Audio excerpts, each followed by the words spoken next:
Hi, I'm Stacy Hyde and I'm back for another episode of Better Financial Health in 15 Minutes or Less.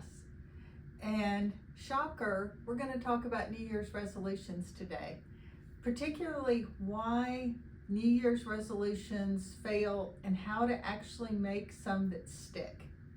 And the reason that most of them fail is they're vague, they're unrealistic, and they're not tied to real behavior. So what we're going to do is reframe that.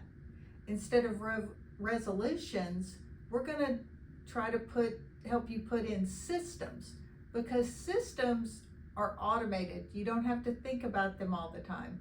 So rather than a resolution, we're going to try to put in a financial system. And the reason that a lot of resolutions fail is they're too broad. Save more is not a plan.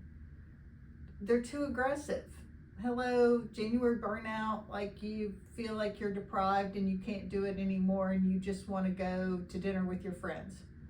Or there's no automation, which means there's no follow through. You get busy, you forget to do it. So our plan for you for your financial resolutions is to automate one good decision. It can be savings, it can be investing, it can be debt payoff. So, and by that I mean like increase something by 1%, whether that be your savings rate, your 401k deferral.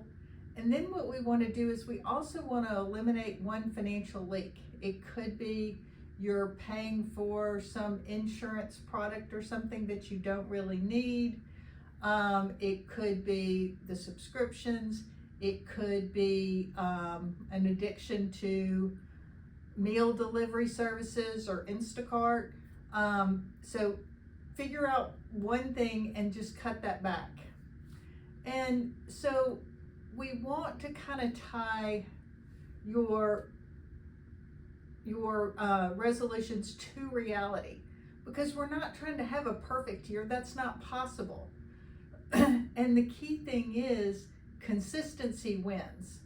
So instead of trying to say, I want to save $10,000 this year, which is a great goal, but $400 per paycheck is much more likely to stick. And I'm going to start it this Friday or whenever your next paycheck is. So the key thing is that good financial resolutions don't rely on motivation, they rely on automation. I want to say that again. Good financial decisions rely on automation, not motivation. You need to just be able to set it and forget it. So that's really the key thing here, is we're not asking you to reinvent the wheel or come up with something great and new. We really just want you to think about that and set it in place and then go on for your year. And you'll find out that, wow, while I was busy, in my case, playing tennis or hanging out with my friends, my savings took care of itself because I set it up that way. And so that's my recommendation to you, is to set a goal, automate it, and then live your life. Thanks for tuning in. This has been another episode of Better Financial Health in 15 Minutes or Less.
If you've got a lot of high interest debt, if you have credit card balances you have not paid off, you really need to focus on paying those off first. If you don't have an emergency fund, you need to build that emergency fund first. If you've got a lot of uncertainty around your job, you really need to concentrate on paying down debt, setting up that emergency fund. Because nothing is more enjoyable than going on a trip that is fully paid for, that you've saved for, and spending it and not having the hangover when you get back of, oh my God, how am I going to pay for this? Because let's be real, if you can't afford the savings plan for the vacation, you can't afford the vacation. So I think it's important to kind of put that into perspective. So vacations are financial goals.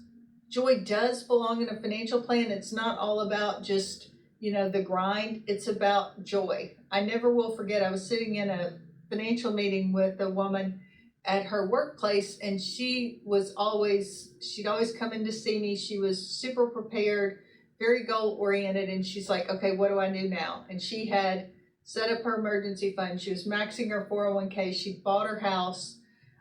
She'd gotten it furnished. She was doing great. And she comes in and she's like, okay, what next?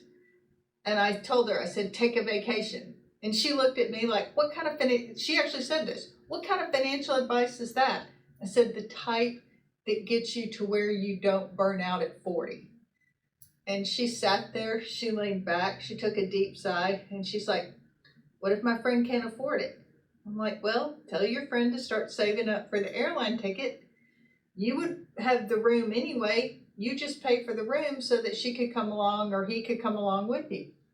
And so I think that's something to remember, that enjoying our money is part of our financial plan and it's part of life. And guilt-free spending is earned through planning, not luck.